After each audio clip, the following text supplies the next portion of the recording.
talking to Dr. Kelly Sanford from Tennessee State University, and the topic is African Americans and health and well-being.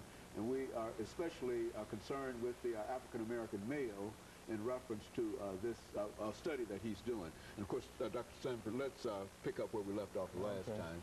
Absolutely. I think our national agenda from President Obama and the First Lady Michelle Obama certainly have an interest in this obesity issue.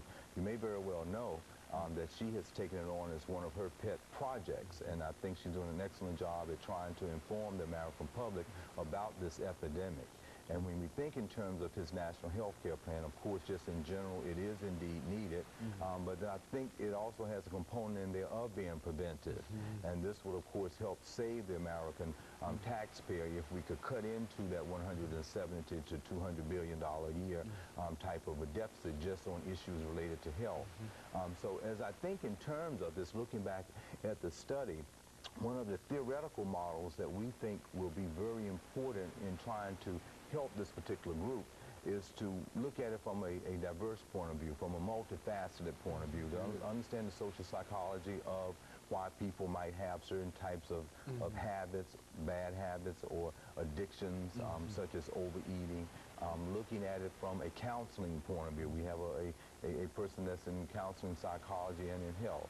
We have a person that is very much related in health and sports science, and myself as a sociologist. So we're taking a multifaceted approach with the group to try to inform them, as we would take that model to inform an audience that is listening, and particularly males, that maybe our religious institutions might take on this as a task to go into their congregations and say, we need to start walking. Because they do have a problem, and that's right. All you have to do is go to church, and you understand that that's the problem, especially go to some of the church suppers and some of the other kinds of activities. That's a real problem among our institutional churches. Absolutely.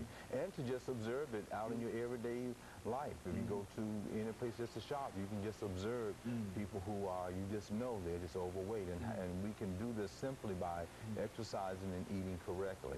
Sometimes it's a hard thing to ask people to do, but very simply, if you cut out eating many of the white items you might have, like white bread, white rice, and the sugars, and the sodas, and the sweet teas, and all of these things, and then exercise more, you will start seeing a change just with that. And then if you regulate when you eat and don't eat so late, because you're sleeping on food that's in the system that is not being worn out. And then, of course, as you increase in age, and if you're eating that way, it's going to increase in poor health as well. So there are avenues of trying to change this, and I think this is why the prevention part is very important. And prevention meaning even if you are at an overweight or obese stage, find out where you are, and then at that point start making some changes. And so what you're essentially telling everybody is that it's never too, no matter what your situation, what your age might be, it's never too late to start being concerned about your age within this, what we're talking about here now. Absolutely. That's exactly what we're saying. And to the point of looking at the research that we are doing from in adolescents, we are hoping to maybe make some type of impact with them to get them to curtail their bad habits and make some change, on the college level. And we're hoping, as I'm presenting this research in March at the Association of Social and Behavioral Science Conference, that it will be outreaching to a lot of other scholars that will come, and then hopefully it will be an article where it will impact another audience to help them. But programs like this is really excellent in doing outreach to everyone to see that, one, that it's a problem, two, that the problem is solvable, and three, that we need to get on board and to do something about it and start doing some things differently. Stop using so much salt and thinking about what we're eating and how we eat and how much we're eating, and cut back on the desserts and things like that, and or stop it all together. And in many of my presentations that I use myself as an example, I was at 250 at one time with 48 weights, and I had to stop and realize that, hey, I have to start changing and doing something different. Now I'm at a 36. And so, you can change and do something. Impact on your own. When we talk about institutions, and I think you're dealing with an educational institution, but what about the food services and situations in those, presence of Coke machines, yes, right. I understand exactly what you mean. Is there any way that these kinds of things might be controlled, or perhaps in a cafeteria, you know, Yes. where you, did you look at that, Yes, from that perspective? What did you find in reference to Well, in reference to this, you're absolutely right. We find in all of the different places you might have vending machines that might have, you know, sodas or nabs and things that are high in fat with trans fat in, that needs to be changed. We've seen that on the more national level now, that many places like McDonald's and other fast food restaurants are having to show the calories that's in a hamburger or a cheeseburger or some of their diet. But those things, I think, will help people make better choices at what they're eating and how many calories they're getting out of one hamburger that might be 500 calories, and if you get on a treadmill for 30 minutes, you might burn for 300 calories, and then if you're eating more all day, you haven't really helped your situation in overweight. So yes, I think these things need to be changed. We need to identify that, and I think parents for younger children need to understand that they need to not allow their children to eat at these vending machines, and if we're not doing it, they'll take them away. But yes, I think a lot of attention has been focused on that. I think here in the state of Tennessee, I've heard our governor and our mayor talk about this as an issue, and indeed they are wanting to try to change some of the things within the school systems for better eating.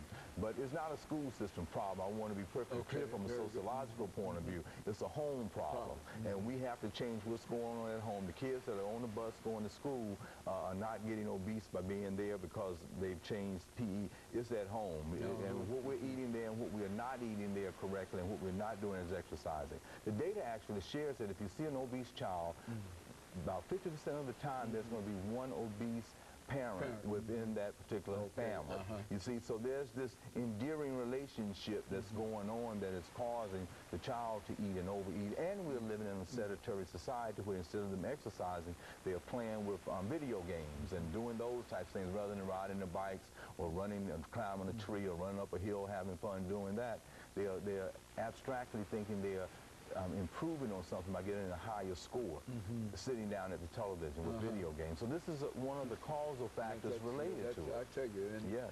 Well, it seems to me that it's almost, well, as we said, it's a personal responsibility kind of thing, and if a parent is not concerned with it, it's almost impossible to have a child because the parents are fixing the food and making provisions for the food. That's right. And if they themselves are not conscious of it, overweight and et cetera, then the child would almost automatically fall into that same kind of situation that they're in. That's true. Do you find that? That's what we find very clearly.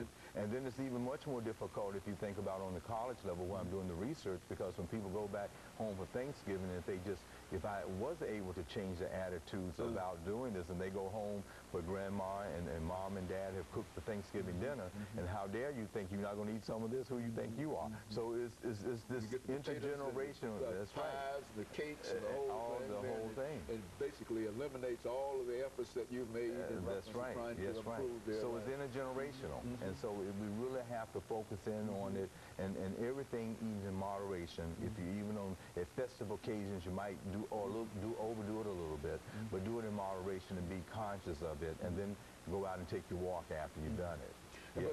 But I think over the last minute and a half that we have here, Doctor, that this whole idea of pointing out the health issues and the diseases that are generally associated with that. It seems to me that if people recognize that they will lose limbs, they will have shorter lives, and etc., that ought to be some kind of moderated factor. You but it really doesn't seem to. How did you study that? Well, you're absolutely right. It causes even things within the joints and the knees.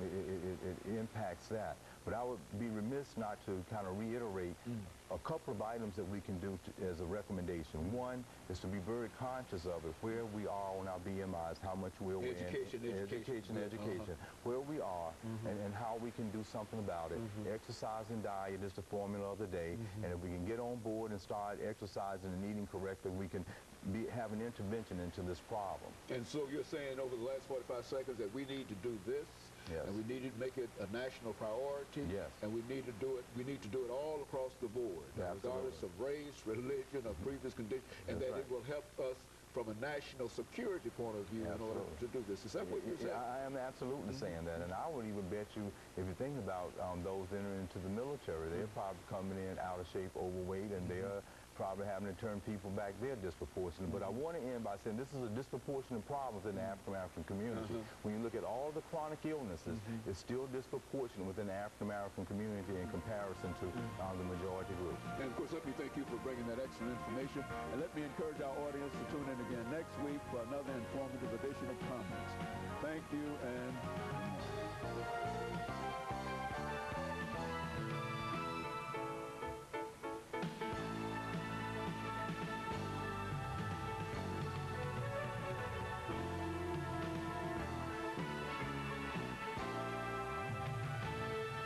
log on to CW.